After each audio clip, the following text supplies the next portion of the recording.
internet. I'm Hugo. And I'm R.L. Stine.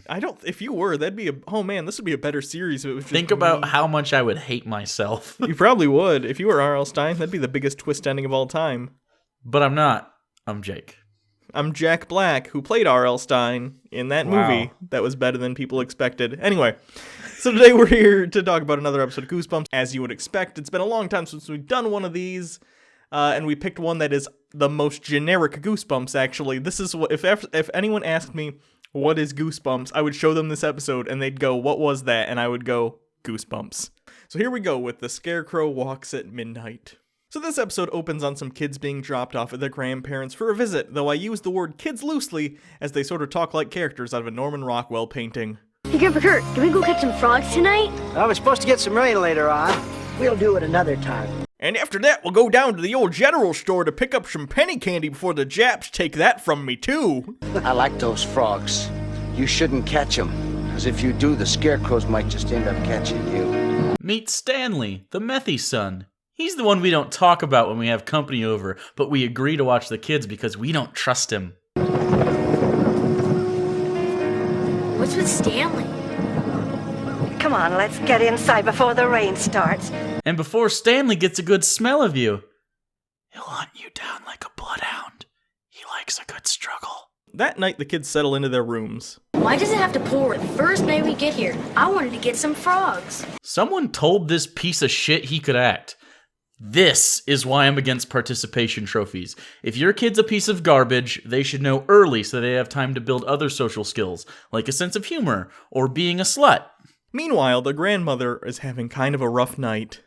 Are you sure you locked the doors? Obviously there's an imminent threat nearby, but these geriatric cunts invited their grandchildren over anyway, because selfish love is the best love. It's just the wind. That's the only reason it's not out there. Even though we obviously have several years of experience with haunted scarecrow murderers, it's just the wind, darling. I'm glad these two are both probably dead now. And for the first and one of only times in the show's history, they actually try to scare you without it turning out to be a cat or some fake bullshit.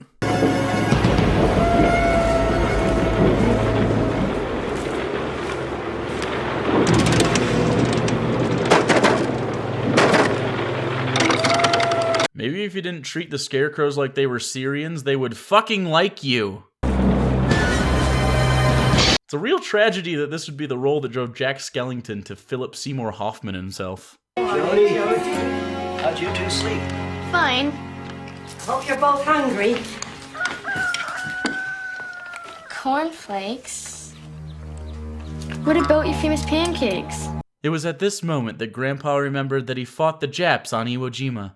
His friends died in his arms. He looked into another man's eyes as the life was squeezed from him, from his own bare hands.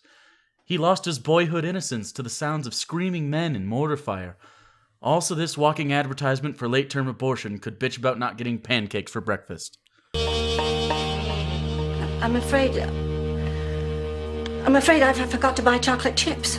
Okay, so clearly this guy's the villain. Animating scarecrows to terrorize people, that's one thing, but banning pancakes is Hitler levels of evil. Mark, throw it harder.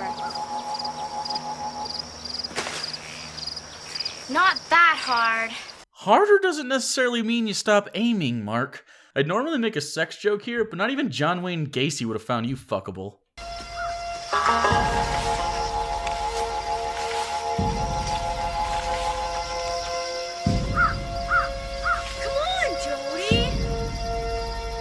Holy shit!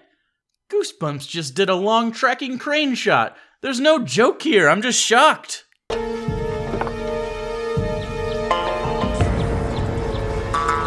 Okay, writers, note to self, stop trying to make cornfields creepy. They aren't. The scariest thing about cornfields are the direct payment subsidies farmers are receiving to artificially deflate the prices of domestic corn products.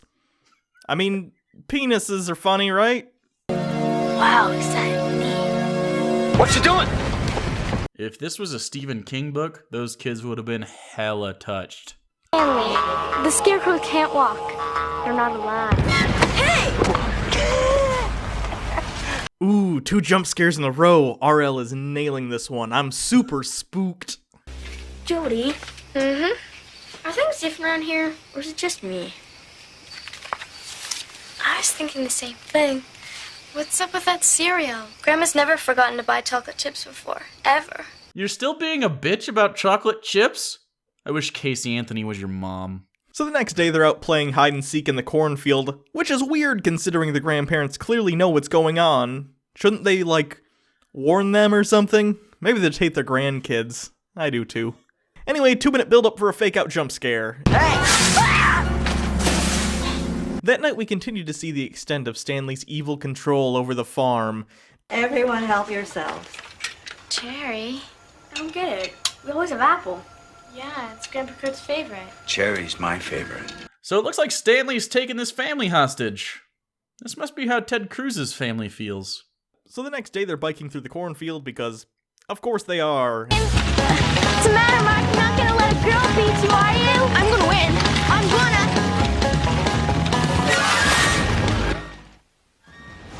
I know the 90s were simpler times, but I'm pretty sure rule number 1 of editing is don't fade to black as someone mounts a newly pubescent girl.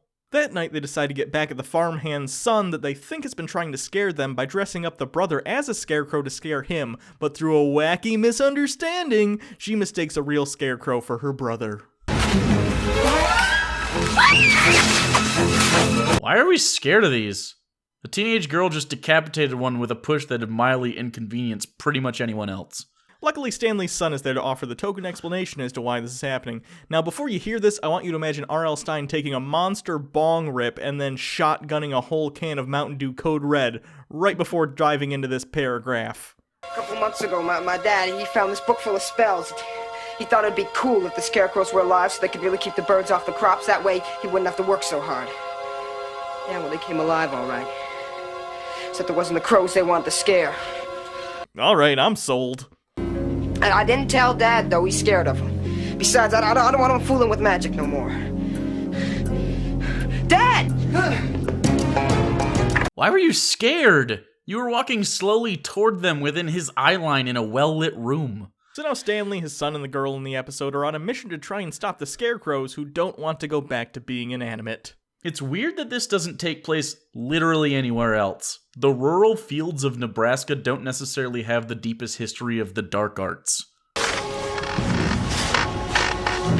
Oh, no. No, Dad, you read the wrong chant. This is the one that makes them wake up. Okay, see, this is why in Mice of Men, Lenny didn't learn the dark arts. It's just bad for everyone, except for his army of demon rabbits that he would have brought back from the dead to take over the American Southwest. So they all run into the barn to hide, and they have to push one of the scarecrows out of the door, which they do easily. Do they maintain the properties of actual scarecrows where they're mostly straw? Wait, no, because straw that can break through solid doors. R.L. Stine isn't terribly consistent. So just before they're, scarecrowed, I guess the brother gets on the farm thresher and destroys the scarecrows, which further goes to show they could have probably just taken them apart during the day, but whatever, I'll take it if I get to leave. It sure is nice. Everything's back to normal around here. You can say that again. With Stanley firmly under the heel of our proverbial boots again, I sure do love having a manservant.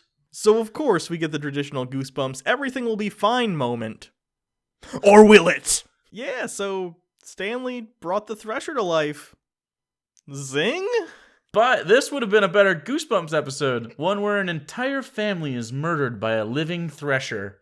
Can you just imagine, Mark getting eaten alive by this Thresher and his sister's like, you shouldn't have thrown the ball so hard. Yeah, this episode. I prefer apple pie. Yeah, this episode isn't very good.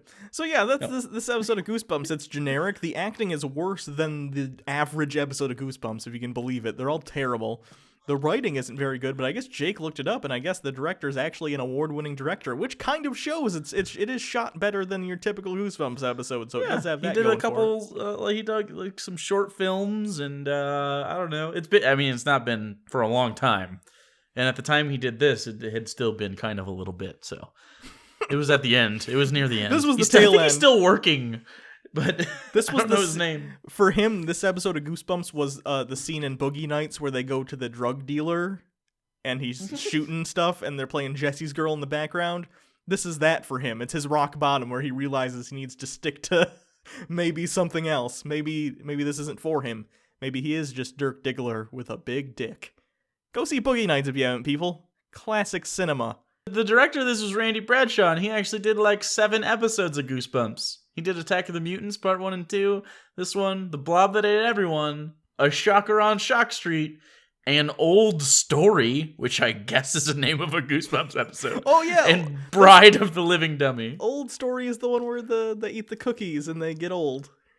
It's just an old story. Yeah. That one's a good one, actually. I like that one.